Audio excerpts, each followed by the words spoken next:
Welcome to Inside Asia, an SCB podcast about Asian economies and financial markets. My name is Sean Yakota, Head of Markets, SCB Asia, and with me, as usual, is Fredrik Hanau, Head of Asia for SCB and General Manager of SCB Singapore. Hi, Fredrik. Hi, Sean. Good to be back. Today we will talk about India. And as the UN said, in the middle of this year, it became the largest population in the world, surpassing China at over 1.428 billion. So it's a very timely country to be talking about. And we're delighted to have Cecilia Oskarsson, the Trade and Invest Commissioner, India, for Business Sweden, and sitting in New Delhi. Hi, Cecilia. Hi, Sean. Hi, Frederick. Thanks for coming on our show. Thank you. So before we kick off, I just wanted to get your background. You've been in the region in Asia before, but now you're sitting in New Delhi. How did that come about? I am actually living in India for the third time. The first time I was here was 2006 to 8, then a quick seashore back home in Sweden, and then back again a year later. So we left India lastly 2013, but somehow during COVID 2021, we find ourselves back here in fantastic, incredible India again. And during the period in between, we were living also in Singapore, with where you are, but also in Moscow. We had a quick tour in Poland and also in Japan. And all through those years, mainly I've been working for Swedish companies, but also Swedish Chamber of Commerces, and now with Business Sweden. It's good that you've been there for a long time, in and out, so we can get some historical perspective as well. So before we go further into India, we first start on the show about what's the latest development. So, Frederick, what's happening with you in Asia? Yeah, I just came back a couple of weeks ago from my second trip this year to Beijing, where we were to celebrate SEB's 40 years anniversary there of the representative office in Beijing. So I met a lot of clients, a lot of officials, etc., and it was an interesting trip. We see a lot of numbers in the statistics. Of course, that China is still struggling. The economy is struggling. FDI is down in China this year, etc. So it was very refreshing. We had several meetings and also big dinners with many executives of North European companies sharing their experiences and their views. And I felt it was quite a bit more optimistic on the ground than it is if you read Western media in Europe and elsewhere. Uh, Companies are cautiously optimistic. They're very committed to staying in the market, and I also felt that the Chinese officials are quite aware of the hesitance now among foreign companies to invest in China and expand. So they were very, very keen to, uh, with any sort of signs and words they could, show visitors that China is very keen to continue to be open for business and keen to receive more foreign direct investments. But I also felt, companies do speak about, future investments, partly a little bit. Uh, Looking into other parts of Asia, and of course, India is a very, very important market there. So I'm very much looking forward to this discussion today to shift our focus a little bit from China to India. That's great, Frederick. And from my side, in terms of what's happening in financial markets, again, we usually talk about China, and then now we're going to India. But now this is November 1st, we're recording around afternoon Singapore time. And yesterday we had Bank of Japan, and they have sort of abandoned controlling its yield curve. So finally, you're starting to see some inflation coming back, and they think 2 years of inflation above trend or above the target. So I think Japan's becoming interesting. After 30 years of deflation, it's coming out, and that is good for consumption in Japan because usually you delay consumption during deflation because it's going to be cheaper tomorrow. So why buy now? So it's yeah, I think Asia's kind of expanding into different directions. So it's getting more and more interesting. So for India, I want to just set a general framework before we start, just to give our listeners some background. So I'll start with the size. as you know, is a very big country geographically. It's called the subcontinent because the landmass is almost like a continent. So if you put it in context to Europe, if you measure north-south, it goes from middle of Norway down to south of Italy, and then from like a east-west point of view, it goes from Ireland all the way down to west of Moscow. So it's a very large landmass.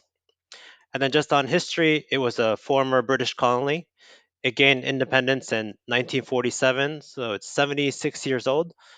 So, of course, history of India goes back thousands of years, but as a country that we know it, it's 76 years old. So it is a relatively younger country. Official language is Hindu and English, so that will probably come up over the questions on the English part. But there are over 400 languages spoken, so very diverse. And then from a religious point of view, it's 80% Hindu, and there is a 14% Muslim population. And of course, that plays a part in India's future. I mentioned demographics, so over 1.4 billion. So if you think about it in context of the world that has 8 billion people, just roughly 1 in 5 people live in India, same as 1 in 5 live in China. So they are big players demographically. And then, but I guess the projection is what's interesting, where India's population is growing over 1% every year. So that means the economy can easily grow over 1% just on demographics, whereas China's population started to fall last year. And then just lastly on demographics is the average age. So in India, the average age is 28 years old, compared to China, that's around 39 or 42 in Sweden. So it makes it a very young population, growing population. So that if we put it in context to China, it's supposed to be 1.5 times bigger population wise 40 years from now. And then if we move to the economy, it's the fifth largest economy in the world now, over $3 trillion. So it's behind, first is US, second is China. So China is at 18 trillion. So still China's 5 times bigger than India. And then it's Japan, Germany, and then comes India. And then India just surpassed UK, the former the colonials. So I think they're very happy about this fifth place. And then from a GDP per capita, just think about how much an average person makes in this country. It's still about 2,000 US dollars. So it's very low. We talk about Vietnam sometimes. That's double. It's $4,000. And then China is at $12,000. So it is still a low income country. So Cecilia, we'll just start from the beginning, where I think companies around the world, they can go anywhere they want. But I think a lot of attention now is coming to India. So why India and why now? Yeah, exactly. We see a lot of attention when it comes to India right now. Many people are talking about India, definitely. India is seen as the bright spot and also one of the only country in the world that can actually deliver but also take advantage of the four big trends of demographic dividends, deglobalization, digitalization, and decarbonization. But that's something we've heard for the past maybe 1 to 2 years. But I also think that we see right now that all the pieces of the puzzle is coming together finally for India. So the next decade, maybe the next century, will be India's.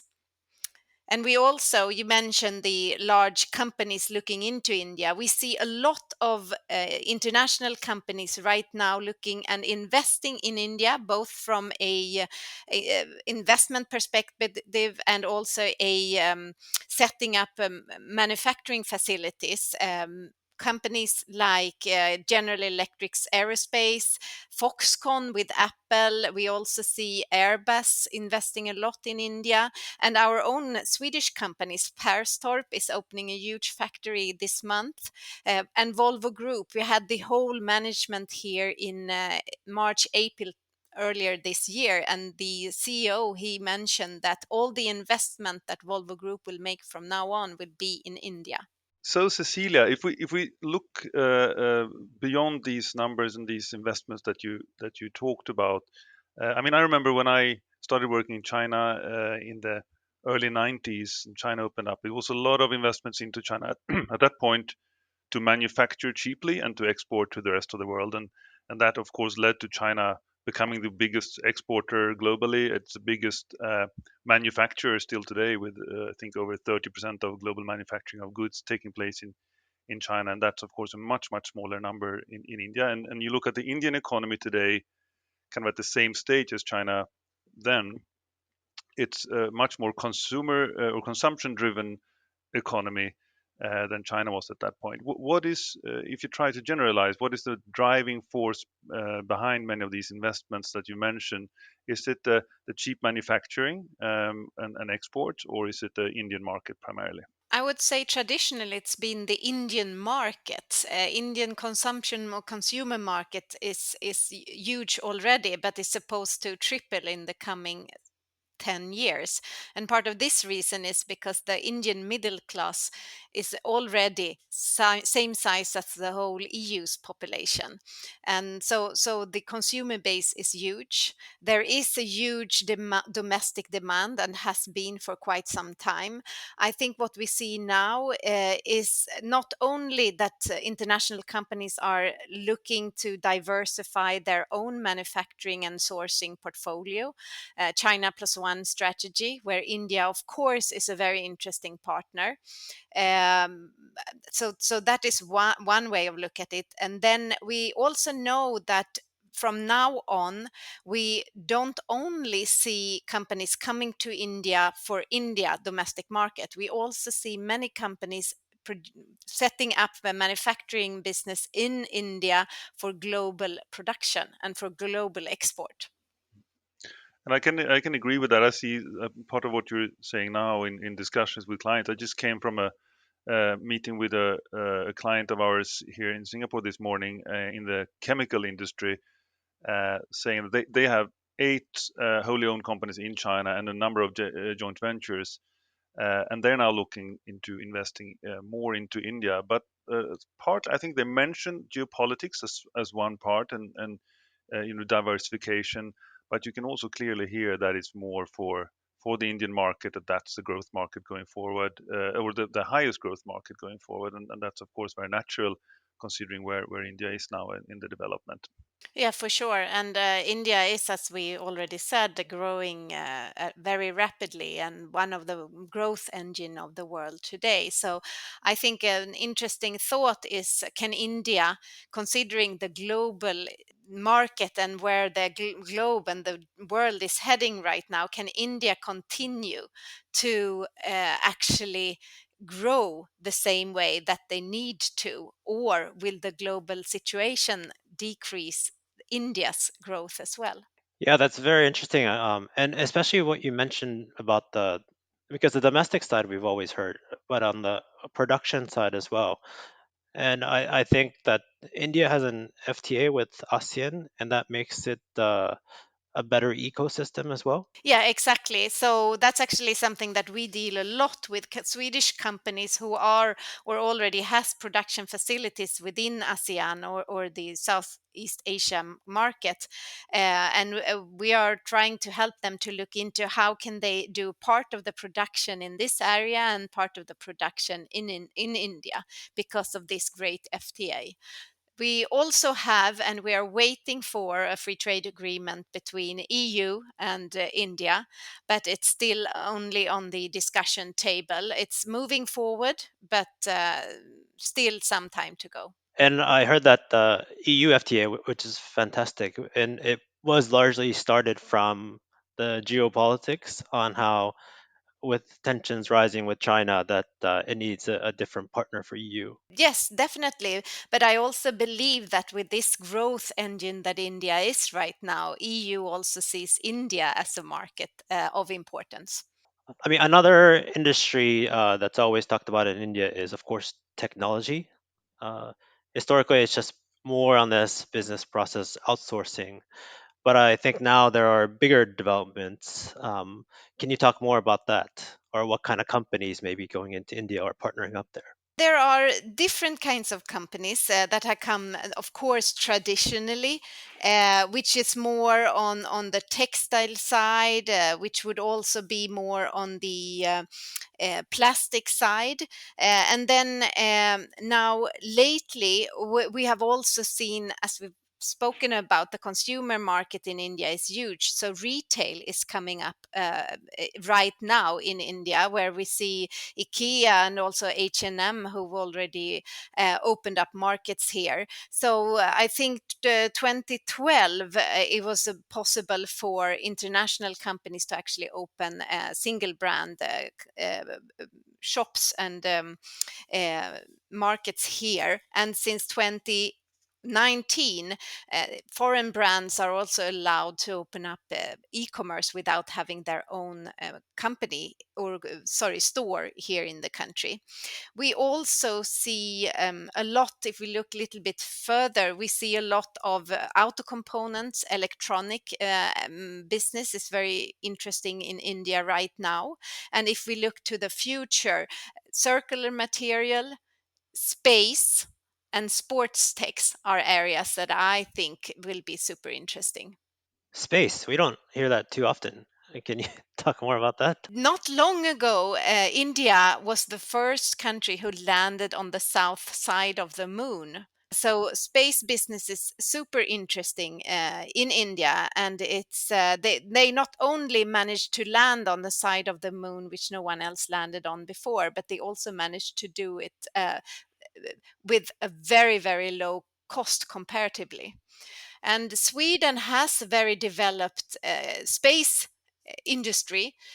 We have the S range in northern Sweden, which could be super interesting for India to take advantage of. Wow, that's great. Yeah, I've always heard about the satellites as well. But yes, it's I guess this is what's tied to moving on to the higher value adding and then high tech that India can move forward to. Yes, absolutely. And I mean, I also see that there are many international companies who actually choose to place their R&D centers, especially around the Bangalore area. Bangalore is considered to be the Silicon Valley of India. And right now, there are more than 400 international companies like Microsoft, Google, but also Volvo, who have set up an R&D center in this area. Also, in Bangalore, worth mentioning, there are more than 200 technical universities. Can you elaborate a little bit further on that, Cecilia? Geographically, it's a big country. I think for many people who listen to this, it's a little bit new to them. Where are you mostly active? Where do you see most of the investments? You mentioned Bangalore now, but if you take more of a national perspective. Yeah, definitely. And if we take one step back, you, Sean, you mentioned the location of India, very well situated between the East and the Middle East, and with this enormous long coastline. I am based in Delhi, and this is because this is where all the government sits. This is in the middle of this huge country, and we also see some businesses coming up here, especially in auto components and software industry.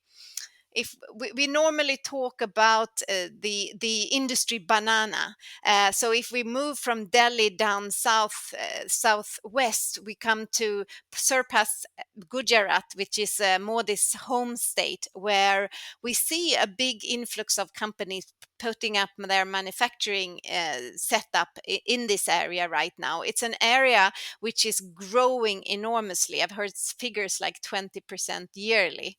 Moving further south, we get to Maharashtra, where we have Mumbai, the financial city of India, where most of India's conglomerates are based.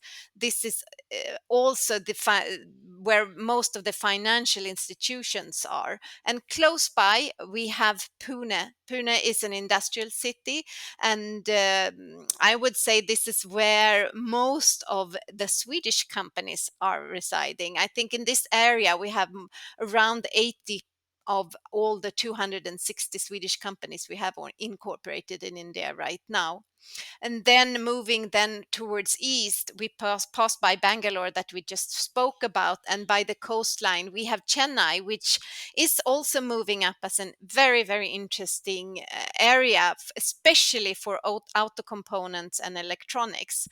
And if we take one step aside or going north a little bit, we have Hyderabad. Hyderabad is also a very interesting place, together with Bangalore, set for startup scene, and there are a lot of unicorns developed in this area because of the innovation clusters that are placed in those two cities.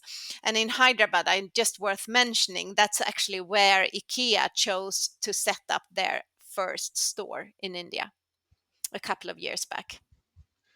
Cecilia, if we look back a little bit at the past 10 or 20 years or so, there's always been, and we'll come back a little bit later, I think, to also the challenges of India.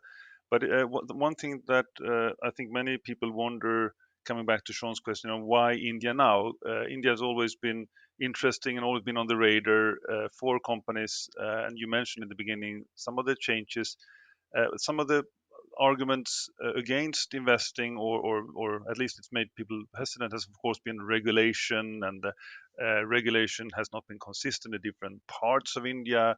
Logistics has been a bit complicated, etc. Um, could you say a little bit about recent changes in these aspects, as well as taxes, for example, or other support from the government to foreign companies investing into India now?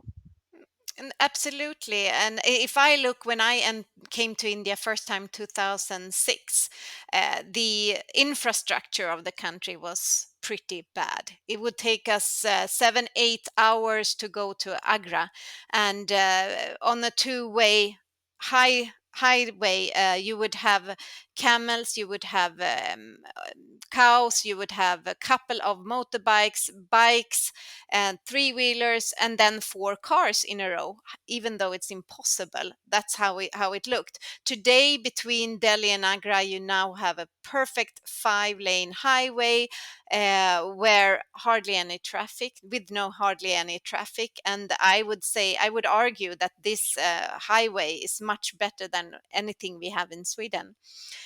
So from a logistic perspective, I see a huge uh, improvement, much thanks to Modi's Gati Shakti plan, master plan, which is an infrastructure plan worth about 1.5 trillion US dollar. And that's not only working with the highways, but also railways and airports. We are seeing an improvement of 125 airports. Some of them are new built, some are being just very well renovated, and that's the goal which Modi has to really increase the last minute mile on the whole scale. We also see the ports are being improved greatly, which is also good. 15, 20 years back, every second wine bottle would be bad because of no consideration of cool chains.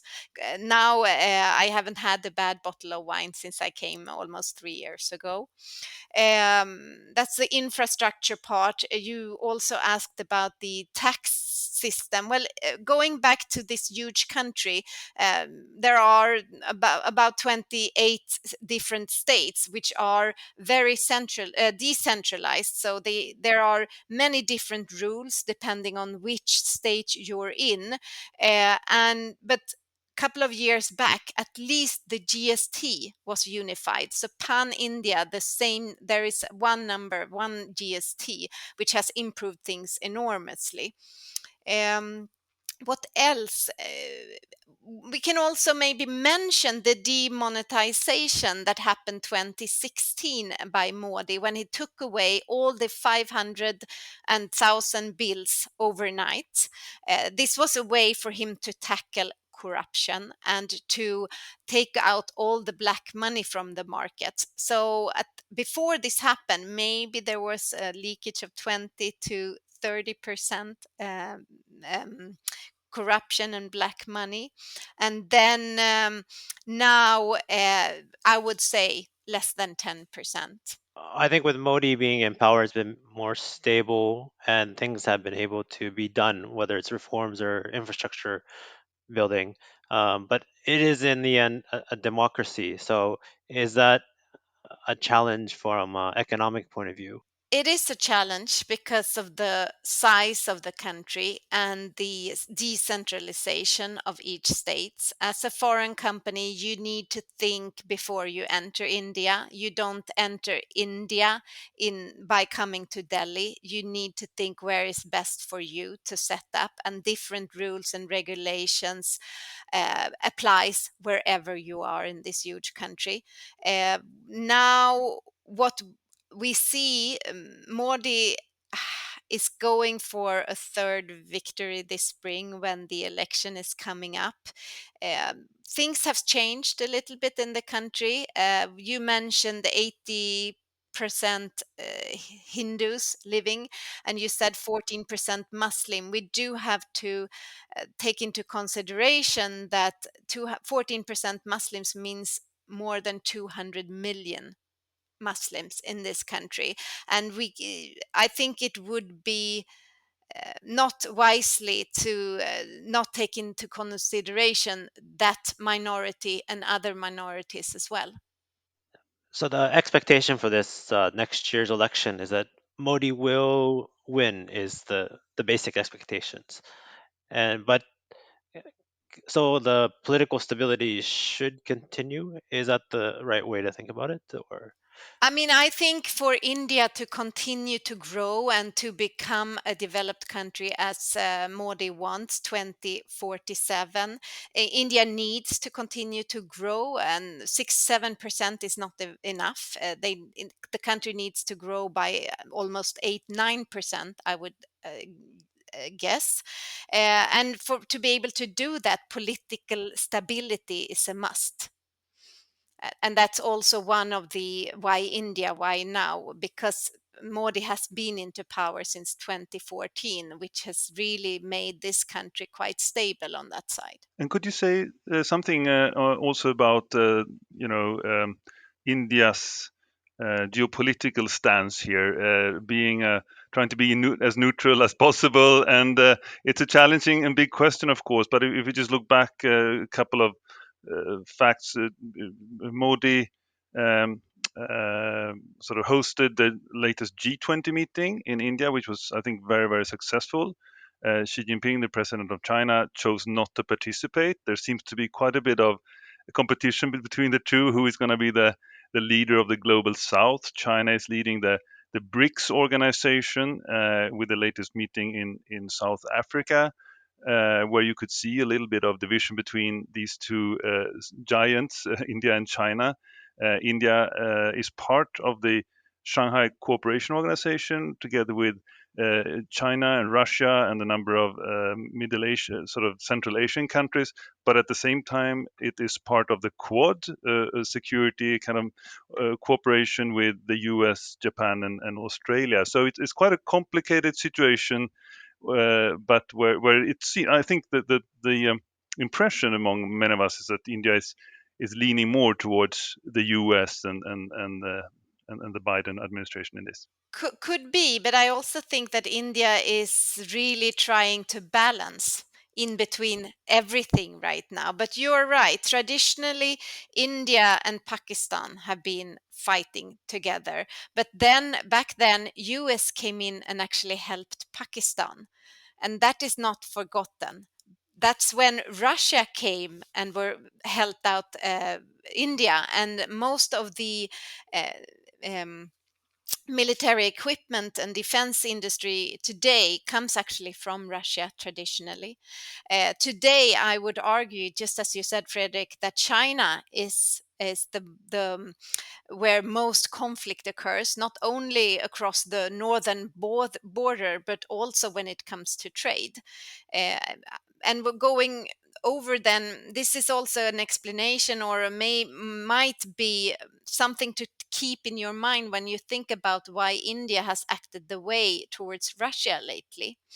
And G20 was an extremely successful event for Modi and the whole India. I think India grew not even 10 centimeters, but maybe 10 meters that time.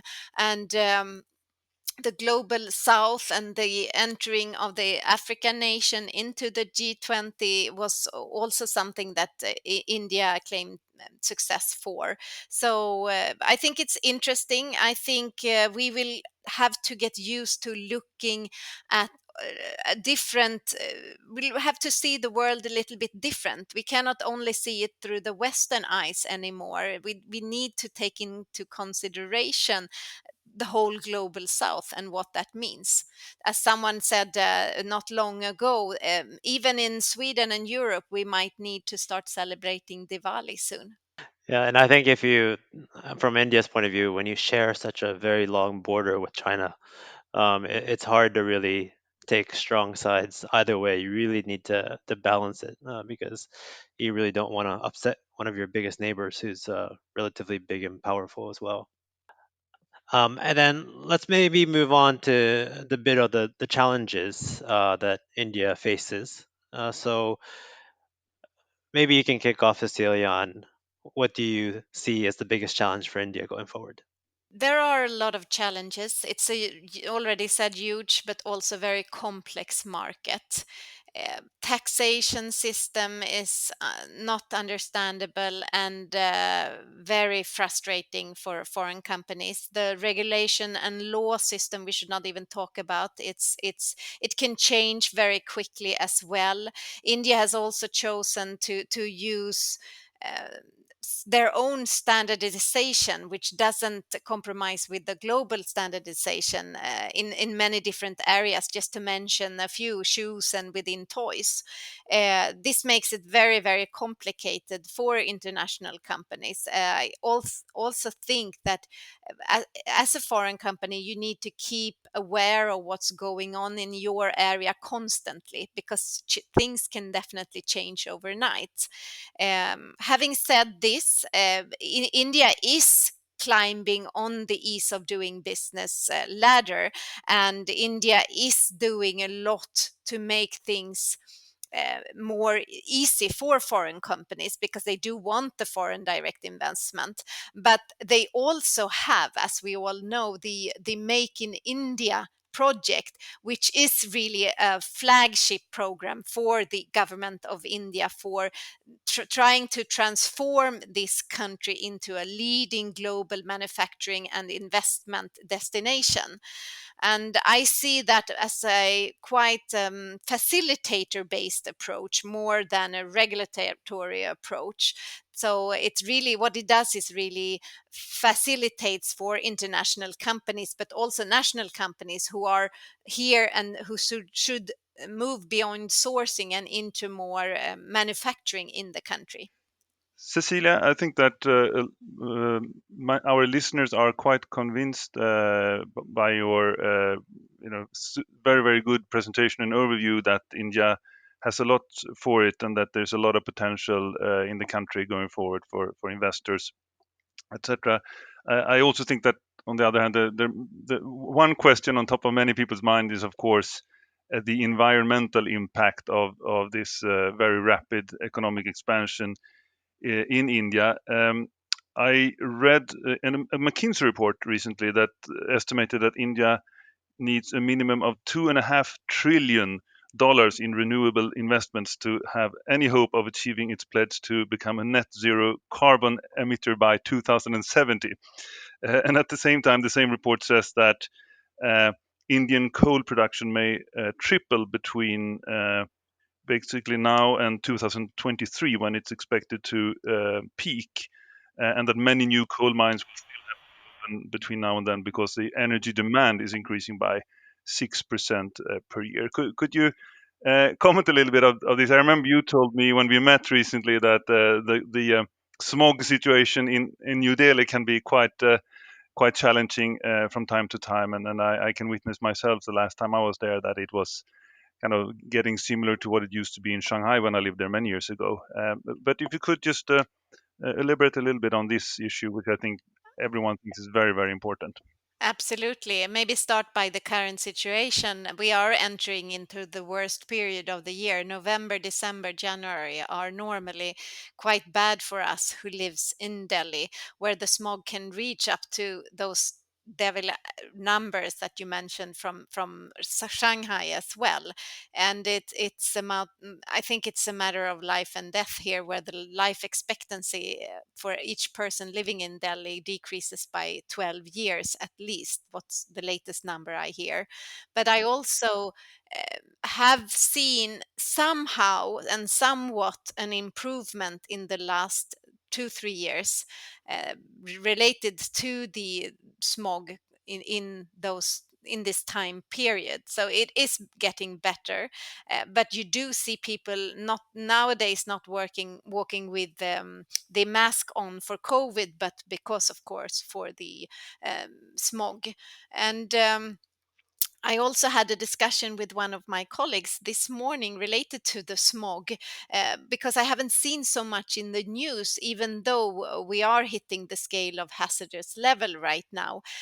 And I think one of the reasons that we haven't seen that is because the election is coming up, and this is a very, very sensitive topic because a lot of the smog comes from the stubborn burning, and especially the Punjab area, and none of the politicians want really to touch this subject. But yes, India has a target of becoming carbon neutral 2070. From our standpoint and from a Swedish standpoint, it feels very, very far away. But then when you also know a little bit about India and you understand this huge country, it feels very ambitious with 2070. As you mentioned, today 70% of the energy comes from coal, but we see a lot of development in both solar and wind energy. There are also a lot of discussions in the green hydrogen area that looks very hopeful and positive. And India also has another very ambitious goal of 50% fossil free fuel already by 2030, which is not so far away.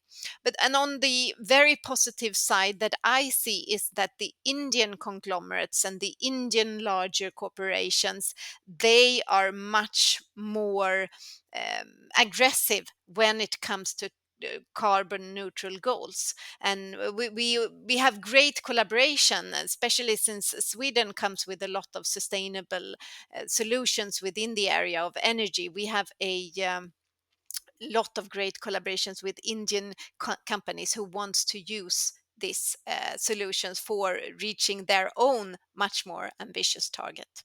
So I guess the problem with the environment, it does create opportunities both for Indian companies and foreign companies who can provide solutions to solve it.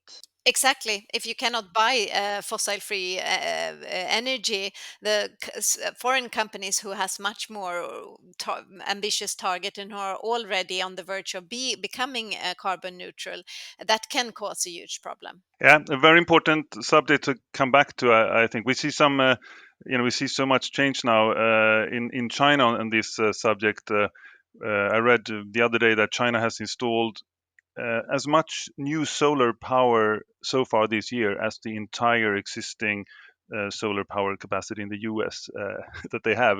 So a lot is happening up there, and it will be very interesting, of course, to see the development in India, even though still there's a lot to be done in China. But I would like to change to one more. We're talking about challenges here, and another, of course, very common subject that comes up when you talk about India with Western companies is the challenge of corruption. I talked to one client recently who said that during his years living and working in India, one example of a problem was that every time you needed to bring goods across the border into the Indian market, just getting it through the customs would involve a lot of corruption and paying off and other challenges. What is the situation now? Is this improving? Is first of all, is it true that this is a big problem in India in general, and is it improving? I mean, yes, it is a problem in India as well as in this whole area, I would say. But yes, we also see a lot of improvements there, and Modi has made it as one of his most important tasks to decrease the corruption, hence the demonetization that we saw 2016. But I also think that on a very high level, we don't see corruption. It's more on the lower level that it still exists. So depending on where you are in the chain, you might see more or less of it. I also think it's possible, definitely, to work without it, just that it will take a little bit longer time. Yeah, and I think these corruption topics can be a bit tied to the level of bureaucracy or the red tape that gets involved. And then I think there's a lot of this talk for India, but I always see from India's point of view that it's usually a lack of government workers, and that's what kind of creates a lot of these time delays.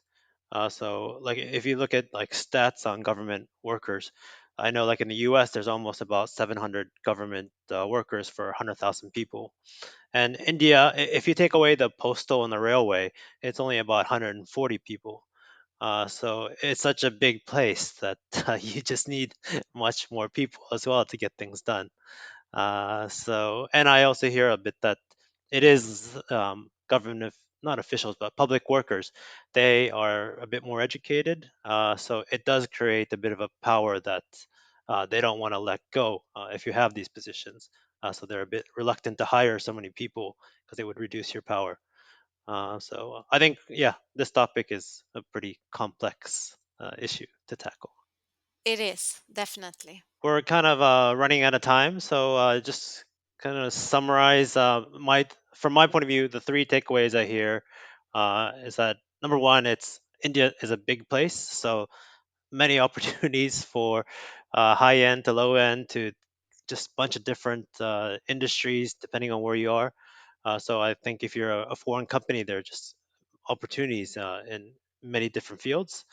And in terms of the positive, it's a bit more the direction where things like corruption or infrastructure building, it is moving in the right direction. So that's what's making India more attractive. And then maybe lastly, it's always this challenges about the environment or health or the laws and taxes. Those are still there. That just needs to get addressed over time. Anything you want to add to that, Cecilia? Maybe, but I don't want to bring up a topic that we haven't talked about. But talent, I mean, I think it's quite interesting to talk about talent when we talk about India. There are more than 2 million STEM graduates every year graduating in India. So this huge middle class that we were discussing earlier, they are not only young, but they are also well educated, and on top of this, English speaking. So that's a good point to remember. You mentioned the Diwali festival. That is next weekend, is it, or the weekend after that? And what It's is it? next week. Mhm. Is next week, and what will happen then? The 10-second version. It's the Festival of Lights. So as always, when you have festivals in India, it's about family, friends, and food. Yeah, no, I think with India, it's such a big place that we can go on for hours and hours talking about this. But thank you, Cecilia, for joining us today. Thank you very much for having me. And to everyone listening, thank you for listening to SCB's Inside Asia. Talk to you soon.